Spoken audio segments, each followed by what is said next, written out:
महर्षि ऋक्व एक बहुत बड़े ब्रह्मज्ञानी थे। उनका जीविका जो वह बैलगाड़ी चलाकर प्राप्त करते थे, उसी के माध्यम से चलता था।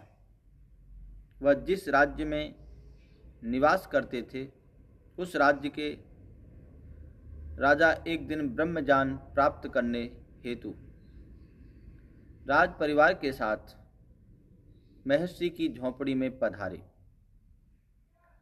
राजा ने महर्षि को प्रणाम किया और निवेदन किया कि वह ब्रह्म विद्या सीखने के उद्देश्य से वहां आए हैं। महर्षि राजा की बात को सुने परंतु कुछ बोले नहीं।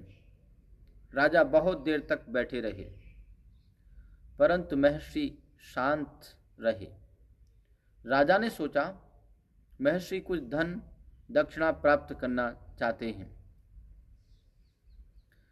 कुछ संकोच के साथ राजा ने महर्षि से अनुरोध किया कि वह महर्षि के चरणों में गायें, रत्न, जवाहरात आदि अर्पित करना चाहते हैं।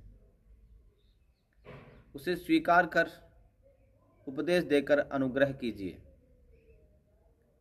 अनुग्रह प्रदान करें। यह सुनकर महर्षि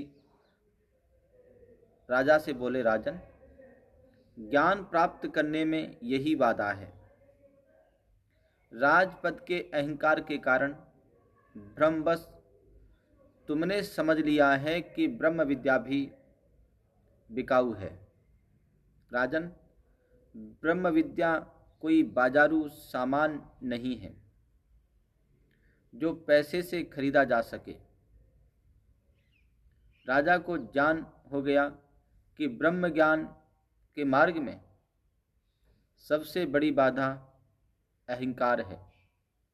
राजा ने अपनी कामना अहंकार को त्याग कर पुनः महर्षि के शरण में आकर ब्रह्म ज्ञान प्राप्त किया।